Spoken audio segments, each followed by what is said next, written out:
गोमतीपुर नाम का एक छोटा सा गांव था। उसी गांव में ब्रिजेश अपनी पत्नी हेमलता और बेटी मोहिनी के साथ रहता था। एक रोज ब्रिजेश की तबीयत काफी खराब हो जाती है और वो अपनी पत्नी हेमलता से कहता है, अरे भाग्यवान, एक तो पैसों का कुछ इंतजाम नहीं हो पाया है, ऊपर से मेरी तबीयत और खराब हो गई है। समझ नहीं आ रहा है कि गौरव बेटे के कॉलेज की फीस का इंतजाम कैसे हो पाएगा। कल ही शहर से गौरव का फोन आया था कि इस महीने कॉलेज की फीस पूरे 5,000 रुपए देनी है। अब तुम ही बताओ कि छोटी सी नौकरी में भला मैं 5,000 का इंतजाम कैसे कर पाऊंगा। अजी एक तो पहले ही घर में खाने के लाले पड़े हैं, ऊपर से गौरव के कॉलेज की फीस कैसे भर पाएंगे हम। तभी मोहिनी वहाँ आती है और माँ पिताजी से कहती है, ओहो माँ पिताजी, आप काहे को इतनी टेंशन लेते हो, और वैसे भी अब आपकी बेटी बड़ी हो गई है, इसलिए कल से मैं भी बाहर काम करके पैसे कमाऊंगी। और देखना पिताजी, हम दोनों मिलकर काम करेंगे तो घर का खर्चा भी चला पाएंगे और गौरव भैया की कॉलेज की फीस भी भर पाएंगे। अच्छा, तो तू बाहर खड़ी हमारी बातें सुन रही थी?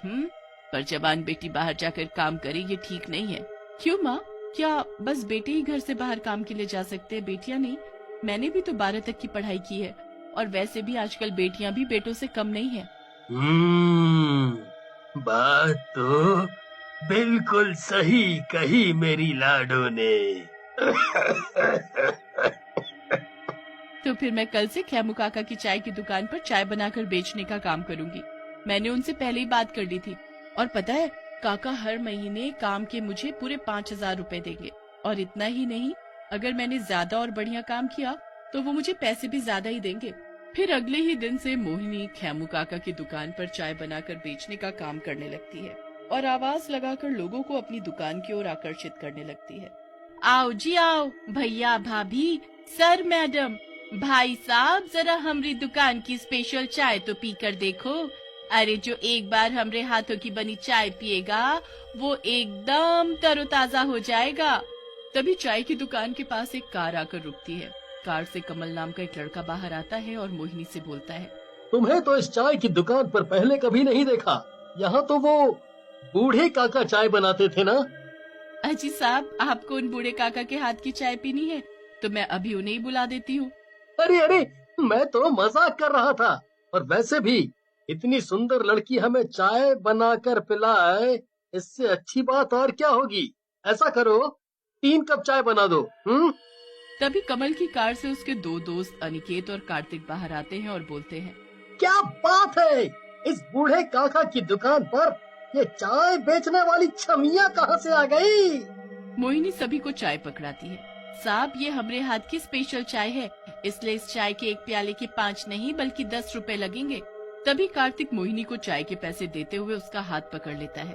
अरे तुम 10 रुपया क्या, हमसे जितने भी पैसे मांगोगी हम देने को तैयार हैं, और शर्त ये है कि तुम ये चाय हमें अपने कोमल हाथों से पिलाओगी। मोहिनी कार्तिक से अपना हाथ छुड़ाती है और बोलती है, लगता है आपको चाय के साथ साथ हमरे हाथ का कड़क थप्पड़ भी खाना है। अरे यार कमल और कार्तिक, तुम दोनों ने जहाँ सुंदर लड़की देखी नहीं कि लाल टपकाना शुरू कर देते हो। आप चाय पियो और चलो यहाँ से, इससे पहले कि ये लड़की हम तीनों को थप्पड़ जड़े। फिर वो तीनों दोस्त चाय पीकर वहाँ से चले जाते हैं। उनके जाने के कुछ ही देर बाद मोहिनी की चाय की दुकान पर चाय पीने वालों की भीड़ लग जाती है। सभी मोहिनी की बनाई हुई चाय की खूब तारीफ करते हैं। फिर मोहिनी रोज चाय की दुकान पर जाकर चाय बेचने लगी और उसकी बनाई हुई चाय की चर्चा दूर दूर तक होने लगी थी। एक रात मोहिनी अपने माँ पिताजी से बोलती है, देखना पिताजी, एक दिन मैं अपनी खुद की चाय की दुकान खोलूंगी, फिर आपको छोटी मोटी नौकरी करने के लिए यहाँ वहाँ धक्के नहीं खाने पड़ेंगे। फिर हम तीनों मिलकर चाय की दुकान में खूब मेहनत करेंगे और खूब सारे पैसे कमाएंगे। अगले दिन मोहिनी फिर से खुशी खुशी दुकान पर जाती है और चाय बनाने लगती है। दुकान पर काम करते हुए उसे सुबह से रात हो जाती है कि तभी उसकी दुकान के सामने आकर कार रुकती है। कार से कार्तिक बाहर निकलता है और देखता है कि दुकान के आसपास कोई नहीं है। तभी कार्तिक चाय लेने के बहाने से मोहिनी का हाथ पकड़ लेता है और उसे दुकान से बाहर निकालकर उसके साथ छेड़खानी करने लगता है। साहब, ये क्या बदतमीजी है, देखो मेरा हाथ छोड़ो, नहीं तो मैं शोर मचाकर सबको इकट्ठा कर लूंगी। तभी कार से अनिकेत और कमल बाहर आते हैं। आज तो हम लोग तुझे छोड़ने वाले नहीं हैं।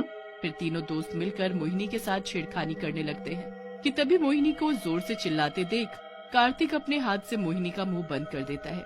कुछ देर के बाद जब वो मोहिनी के मुंह से हाथ हटाता है तो मोहिनी जमीन पर गिर पड़ती है। हे भगवान, इस चाय वाली को क्या हो गया? कहीं दम घुटने की वजह से ये मर तो नहीं गई? यार कार्तिक, तूने इसका मुंह बंद करके सही नहीं किया। इस बेचारी को हम लोगों ने मार डाला।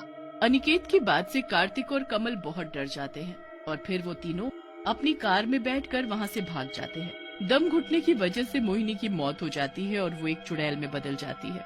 तभी चुड़ैल बोलती है, इन बदमाशों ने मेरे साथ सही नहीं किया, इन्हें तो मैं छोड़ूंगी नहीं। पर अब मैं क्या करूं? कल तो खेमू काका मुझे काम के पैसे देने वाले थे। उन पैसों से मुझे गौरव भैया के कॉलेज की फीस भरनी थी।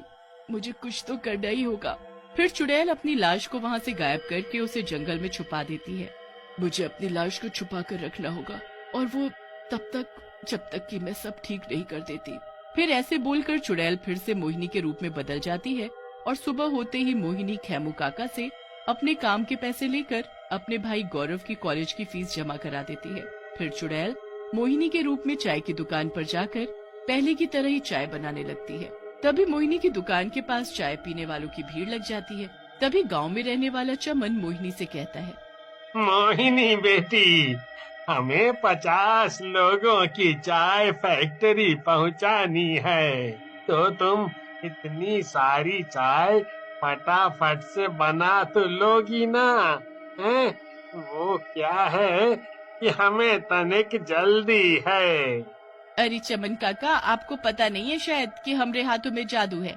आप कुछ देर वहाँ बैठिए, हम फटाफट से आपको डोलची में चाय डाल कर देते हैं। फिर मोहिनी अपनी चुड़ैल की शक्तियों से फटाफट से चाय बनाकर चमन चाचा को दे देती है।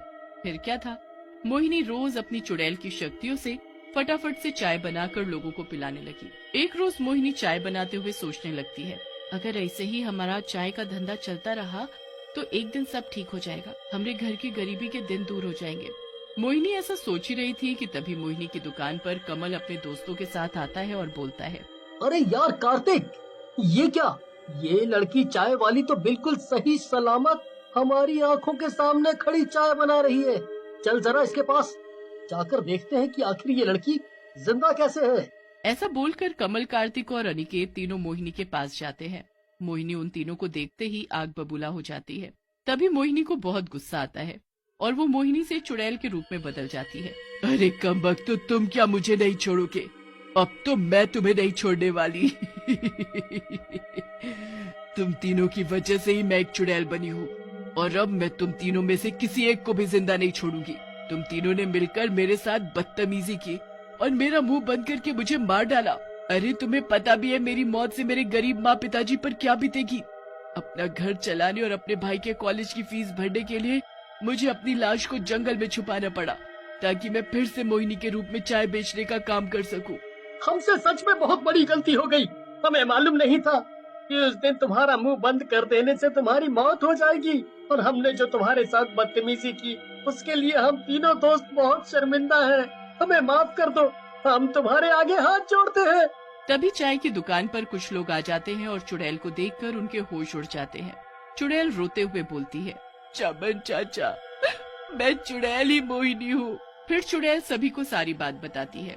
तभी चाय की दुकान पर खेमू काका और मोहिनी के माँ पिताजी भी आ जाते हैं। हे भगवान, मैं ये सब क्या सुन रहा हूँ? मेरी मोहिनी को तुम तीनों बदमाशों ने मिलकर मार डाला।